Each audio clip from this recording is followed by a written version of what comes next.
Welcome back once again friends. आइए हम देखते हैं रेशियो एंड प्रोपोर्शन का एक नया कॉन्सेप्ट। हम टाइप ऑफ क्वेश्चन देखेंगे, क्वेश्चन बिल्कुल भी नहीं रटेंगे। अगर आप किसी कॉम्पिटिटिव एग्जाम की तैयारी कर रहे हैं और आपके सिलेबस का पार्ट है रेशियो एंड प्रोपोर्शन, जिसको हिंदी में अनुपात और समानुपात कहते हैं, तो आपको समझ में आएगा, इस बात की गारंटी मैं देता हूं। चाहे अभी तक आपका मैथ कितना भी वीक था, उससे कोई फर्क नहीं पड़ता। अगर आप चैनल पे नए हैं, समझ में आ जाए तो चैनल को सब्सक्राइब करके बेल आइकन को दबा देना और अपने दोस्तों के साथ शेयर भी कर देना। तो चलो हम क्वेश्चन शुरू करते हैं। आइए आपको हम क्वेश्चन समझाते हैं। हिंदी और इंग्लिश दोनों में हम क्वेश्चन समझाएंगे ताकि किसी भी मीडियम के स्टूडेंट को दिक्कत ना हो।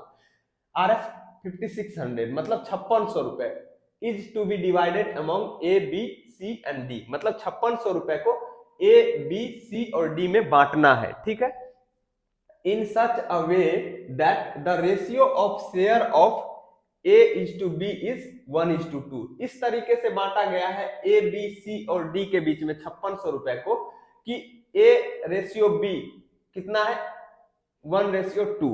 ठीक, B रेशियो C है कितना 3:3:1 और C रेशियो D कितना है 2:3। तो कह रहा है find share of A plus B। तो A प्लस B को कितना शेयर मिला, कितना रुपया मिला इसमें से A प्लस B को एक साथ है।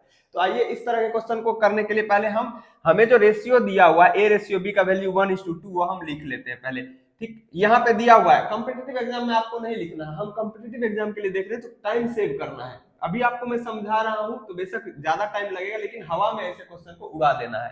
ठीक है, A रेशियो B दिया हुआ 1:2, B रेशियो C दिया हुआ 3:1, C रेशियो D दिया हुआ 2:3। तो हमें A प्लस B का शेयर निकालना है। तो इस तरह के क्वेश्चन को करने के लिए पहले हम A, B, C और D का एक साथ रेशियो निकाल लेंगे, अनुपात निकाल लेंगे। तो A ratio B ratio C ratio D एक साथ कैसे निकालेंगे? तो पहले A रेशियो B दिया हुआ है कितना 1:2। तो A के सामने 1 रखेंगे, B के सामने 2 रखेंगे। अब इस लाइन में कुछ भी नहीं रखेंगे। अगला है B रेशियो C कितना है 3:3:1। तो B रेशियो C, अब हम दूसरे लाइन में आते हैं। B यहाँ पे है और C यहाँ पे। तो B के लिए क्या है 3 है, तो यहाँ 3 लिख दिए और C के लिए कितना है 1 है। तो इसी लाइन में आगे जाके यहाँ C के नीचे 1 लिख देंगे। अगला रेशियो क्या दिया हुआ C रेशियो D का वैल्यू 2:3। तो C के सामने अब नीचे वाले लाइन में, इस पहले लाइन में हमने किया, दूसरे अब तीसरे लाइन यहाँ पे C रेशियो D। तो C के सामने कितना है, C के लिए कितना आया है 2 और D के लिए कितना आया है 3। तो इसके नीचे यहाँ पे इसी लाइन में 3 लिख देंगे। ठीक है, ये है कि हम एक साथ इन चारों का रेशियो कैसे निकालेंगे। ये निंजा टेक्निक है, मतलब ये ट्रिक है। देखिए ये ट्रिक कब अप्लाई करेंगे वो ध्यान रखना है। अगर पहला रेशियो जहां पे खत्म हो रहा है, पहला रेशियो कहां पे खत्म हो रहा है B पे, अगर दूसरा रेशियो वहीं पे शुरू हो रहा है, फिर दूसरा रेशियो जहां खत्म हो रहा है, तीसरा रेशियो वहीं पे शुरू हो रहा है, तो हम ये ट्रिक लगाएंगे। पहला रेशियो कहां पे खत्म हो रहा है B पे, दूसरा रेशियो कहां पे शुरू हो रहा है B पे शुरू हो रहा है, फिर दूसरा रेशियो कहां पे खत्म हो रहा है C पे, तो तीसरा रेशियो कहां शुरू हो रहा है C पे शुरू हो रहा है। तो इस तरह के क्वेश्चन को करने का जो ट्रिक है वो ये है कि पहला रेशियो हमने लिख लिया। अब इस जहां जहां जगह खाली दिखे, A और B के सामने लिख दिया। अब इस लाइन में कहां कहां जगह खाली है, C के सामने खाली है, तो जहां जहां खाली हो वहां बक्सा बना देंगे। आपको एग्जाम में बक्सा नहीं बनाना है, लेकिन अगर आप पहली बार कर रहे हैं, आप सीख रहे हैं, तो बक्सा बना दीजिए ताकि आप भूले नहीं, है ना।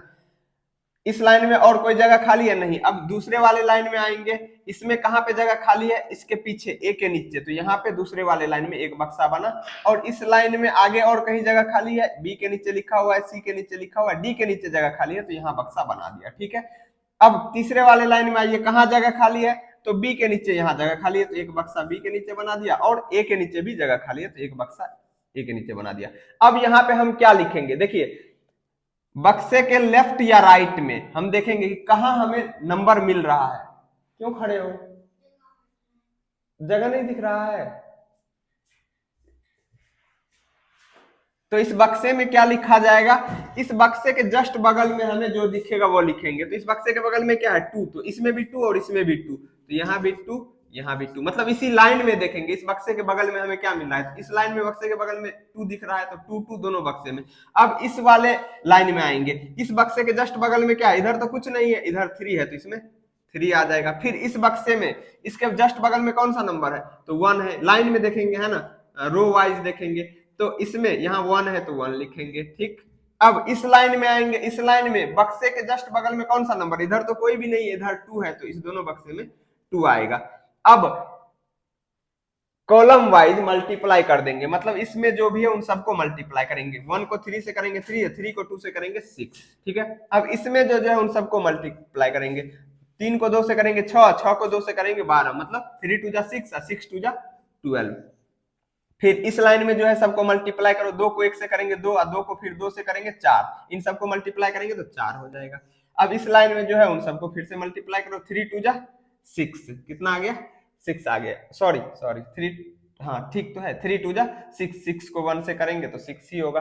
अब देखो इन तीनों में हम देखेंगे क्या कॉमन मिल रहा है, कुछ है जो इन तीनों में कॉमन हो, इन तीनों में कुछ है जो कॉमन मिल रहा हो आपको, हाँ है क्या, 2 से ये भी डिविजिबल है, ये भी डिविजिबल है, ये भी डिविजिबल है और ये भी डिविजिबल है, तो हाईएस्ट कॉमन फैक्टर जो होगा इन सब में, उन सब से हम डिवाइड कर देंगे। तो इन चारों का हाईएस्ट कॉमन फैक्टर क्या है, 2 है, तो 2 से काट देंगे। अगर कुछ भी कोई ऐसा नंबर नहीं मिलता जिनसे कि ये सभी डिविजिबल हो, तो हम यही कहते हैं कि यही हमारा A ratio B ratio C ratio D है। लेकिन यहाँ 2 से ये भी कट रहा है, ये भी, कोई कहेगा 4 से भी तो कट रहा है, 4 से ये कहाँ कटेगा, पूरा पूरा नहीं कटेगा ना, तो 2 से काटेंगे तो 2 तिया 6, ये 2 6 के 12, यहाँ 2 दूनी 4, यहाँ 2 तिया 6। तो अब जो हमारा रेशियो आया है क्या, A ratio B ratio C ratio D बराबर जो हो जाएगा वो क्या हो जाएगा, 3 रेशियो 6 रेशियो 2 रेशियो 3, यही हमारा। अब अपने आप में ये एक क्वेश्चन रह सकता है, आपको A रेशियो B दिया रहेगा, B ratio C ratio D दिया रहेगा, पूछा जाएगा A ratio B ratio C ratio D निकालो, तो हमें याद ये रखना है कि पहला वाला रेशियो जहां पे खत्म हो रहा है दूसरा वहीं पे शुरू हो, तो हम ये वाला तरीका लगाएंगे। अगर 3 अलग अलग रेशियो है तो तीनों के साथ ये अप्लीकेबल होना चाहिए कि पहला रेशियो जहां पे खत्म हो रहा है दूसरा वहीं पे शुरू होना चाहिए, दूसरा जहां पे खत्म हो रहा है तीसरा वहीं पे शुरू होना चाहिए। अगर केवल 2 रेशियो हो तो उस दोनों में ये अप्लीकेबल होना चाहिए, पहला रेशियो जहां पे खत्म हो रहा है दूसरा वहीं पे शुरू हो रहा है, तो उस दोनों के लिए हम ये ट्रिक निंजा टेक्निक अप्लाई कर सकते हैं। अब A ratio B ratio C ratio D का हमें वैल्यू पता चल गया है।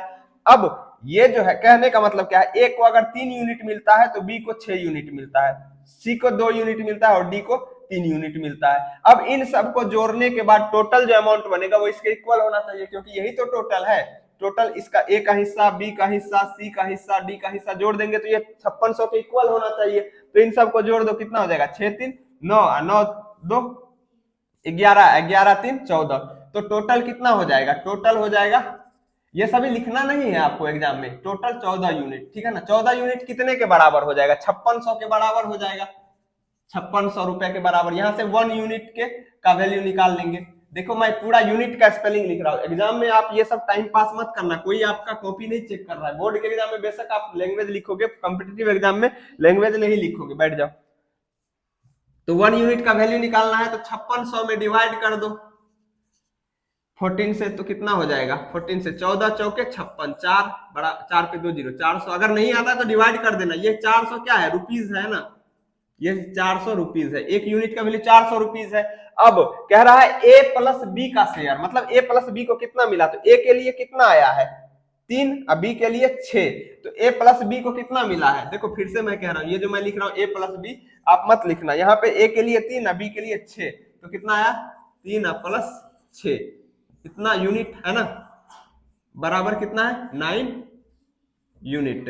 तो अब हमें एक यूनिट का वैल्यू कितना है 400 रुपया है, तो 9 यूनिट बराबर कितना हो जाएगा, 9 यूनिट का अगर हम वैल्यू निकालेंगे रुपया में तो कितना हो जाएगा 9 गुना एक यूनिट का वैल्यू है ना, 9 गुना 1 यूनिट लिख सकते हैं इसको, तो 1 यूनिट का वैल्यू है 400, तो 400 से गुना कर देंगे, इतना रुपीज आ जाएगा, है ना, न चौके 3600 रुपीज, है ना। ये हुआ आपका आंसर कि A प्लस B को कितना मिल रहा है, 3600 रुपए मिल रहा है दोनों को मिला करके। इसी में अगर कुछ भी पूछा जाता C प्लस D को कितना मिल रहा है, A प्लस C को कितना मिल रहा है, तो आप निकाल सकते हैं आराम से। सीखा क्या हमने ये देखा कि हमें A ratio B, B ratio C, C ratio D, अगर कंसेक्यूटिव रेशियो दिया हुआ है, मतलब पहला रेशियो जहां पे खत्म हो रहा है दूसरा वहीं पे शुरू हो रहा है, फिर दूसरा रेशियो जहां पे खत्म हो रहा है तीसरा वहीं पे शुरू हो रहा है, तो उस तरह के क्वेश्चन को हम इस तरीके से हैंडल करेंगे और मतलब सेकंडों में आंसर निकालेंगे। ये तो मैंने लिखा, ये बक्सा बनाने में टाइम लगा, ये लैंग्वेज लिखने में टाइम लगा, आपको तो फाइनल आंसर निकालना है ना। तो यहीं पे डायरेक्ट दिख गया 6 3 9, 9 2 11, 9 2 11, 11 3 14, 14 यूनिट बराबर 5600, तो 1 यूनिट बराबर मन में ही डायरेक्ट लिख दिया 1 यूनिट बराबर 400। हमें निकालना क्या है, ए प्लस बी का शेयर, तो 6 3 9 हो रहा है, 9 को 400 से गुना करो 3600 हो गया। तो आप कितना स्मार्ट वे में करते हैं ये आप पे निर्भर करता है। लेकिन हाँ ये भी सच है कि अगर आपको नहीं आता है तो शुरू में आप लिख के कीजिए। शुरू में ही आप हवा में अगर उड़ने लगेंगे ना तो फिर तो दिक्कत हो जाएगा। सीखना अगर लर्निंग स्टेज है तो आप सीखिए, कोई फर्क नहीं पड़ता आप मैथ में कितने वीक है। आपको अगर किसी स्टेप में दिक्कत हो तो आप कमेंट सेक्शन में बताइए। और अगर आपको पसंद आया मेरा एक्सप्लेनेशन तो आप चैनल को लाइक शेयर एंड सब्सक्राइब करके बेल आइकन को दबा दीजिए। फिर मिलेंगे अगले वीडियो में। Until then take care, see you, bye bye.